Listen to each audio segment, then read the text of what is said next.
Pessoal, queria falar sobre as eleições municipais. Esse ano temos eleições municipais e nós vamos participar nessa eleição de dois tipos de eleições, na verdade. Pouca gente sabe, mas nós vamos participar de uma eleição que é majoritária e uma eleição que é proporcional.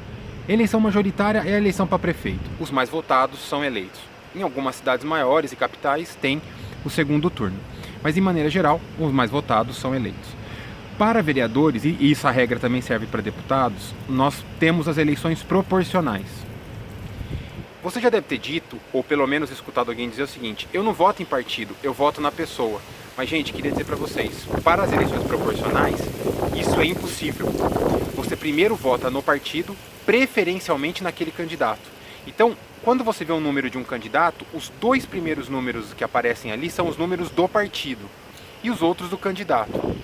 Então, o seu voto vai primeiro para o partido e depois, preferencialmente, para aquele candidato. Então, o que acontece? No final das eleições, é feito um balanço, digamos assim, na qual olha-se o seguinte: quantas cadeiras esse partido merece? Então, se esse partido merece 3 cadeiras, então você vai ter os 3 mais votados daquele partido vão ser os que vão preencher essa cadeira. Se um deles morrerem ou assumir outro cargo, alguma coisa, o quarto entra. Então, você quando vota no candidato, você precisa olhar e perguntar até para esse candidato qual é a ideologia do partido dele e também quem são os candidatos do partido dele. Porque você corre o risco de votar nele, ele não pode ser eleito, mas os seus votos vão ajudar a eleger uma outra pessoa que você sequer sabe quem é. Ou mesmo que você vote num candidato que tenha uma montanha de voto e ele é eleito. Só que parte daqueles votos vão contar no geral para o partido para ver quantas cadeiras o partido merece.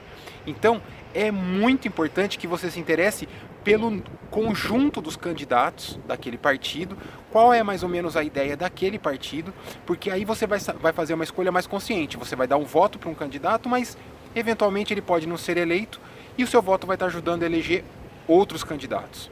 Fique atento com isso, porque outra coisa que a gente não sabe, mas os vereadores têm uma função importantíssima, eles são os legisladores, eles fazem as leis que supostamente o prefeito deverá cumprir. Eles têm a função de fiscalizar os prefeitos, que são quem tem a chave do cofre, são os chefes do executivo. Então, um pequeno esclarecimento, que as eleições proporcionais são diferentes das eleições majoritárias, e você precisa estar atento no partido do seu candidato. Espero que tenha sido útil. Um abraço.